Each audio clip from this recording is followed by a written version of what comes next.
কাল শুরু হচ্ছে বাংলাদেশ শ্রীলঙ্কা ওয়ানডে সিরিজ। এই মুহূর্তে কলম্বোতে আছেন রিপোর্টার তারেক হাসান শিমুল। দলের সবশেষ খবর জানতে সরাসরি যুক্ত হচ্ছি তার সঙ্গে। শিমুল, শ্রীলঙ্কার বিপক্ষে প্রেমাদাসায় ওয়ানডে সিরিজে মাঠে নামার মধ্য দিয়ে বাংলাদেশ কিন্তু একটা নতুন যুগে প্রবেশ করবে, যে যুগের অধিনায়কত্বের দায়িত্বে থাকবেন মেহেদী হাসান মিরাজ এবং কি যে পঞ্চপাণ্ডবের কথা আমরা বারবার বলে আসি।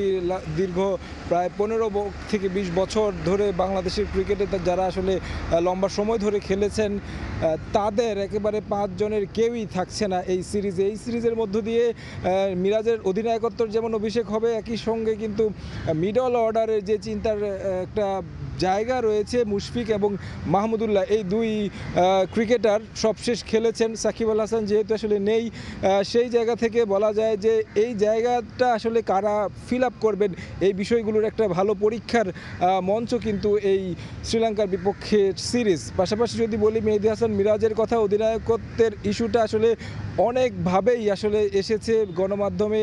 শান্ত কাছ থেকে সরিয়ে মিরাজের কাছ থেকে দেয়া, শান্ত টেস্ট অধিনায়কত্ব ছেড়ে দেয়া বিষয়গুলো কিন্তু আছে।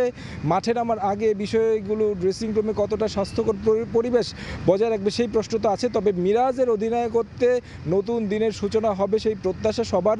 টিম ম্যানেজমেন্ট থেকে শুরু করে আমরা আসলে দেখেছি ক্রিকেট অপারেশনসের চেয়ারম্যান তিনি কিন্তু সঙ্গে রয়েছেন, টিমের সঙ্গে প্রতিনিয়ত আসলে অনুশীলন থেকে শুরু করে সব কিছুতেই পর্যবেক্ষণ করছেন তিনি। পাশাপাশি যদি বলি যে মিরাজকে একটু বাড়তিভাবেই আলাদাভাবেই বলতে হয়, কারণ তিনি দায়িত্ব পাওয়ার পরে কিন্তু অন্যভাবেই ট্রেনিং সেশনে যেমনটা দেখেছি গতকালকের প্রথমবারের মতো ওয়ানডে দল পুরো দলের সদস্যদেরকে নিয়ে প্র্যাকটিস সেশন করেছে। সেই সেশনে মেহেদী হাসান মিরাজ নিজের কাজটা যেমন করেছেন, বোলিং, ব্যাটিং, ফিল্ডিং এই কাজগুলো তো আছেই। পাশাপাশি আমরা দেখেছি যে তিনি শ্রীলঙ্কাকে বধ করার জন্য যে পরিকল্পনাগুলো দরকার, কিংবা কোন বোলারকে তিনি কিভাবে ব্যবহার করবেন সেই জায়গাগুলোতে তাদের সাথে আলাদা আলাদাভাবে কথা বলেছেন কোচদের সঙ্গেও। সিনিয়র সহকারী কোচ, হেড কোচ থেকে শুরু করে আমরা দেখেছি বোলিং কোচ, তাদের সাথেও তিনি আলাদাভাবে কথা বলেছেন। ওয়ানডে সিরিজটা নিয়ে বাংলাদেশ কিন্তু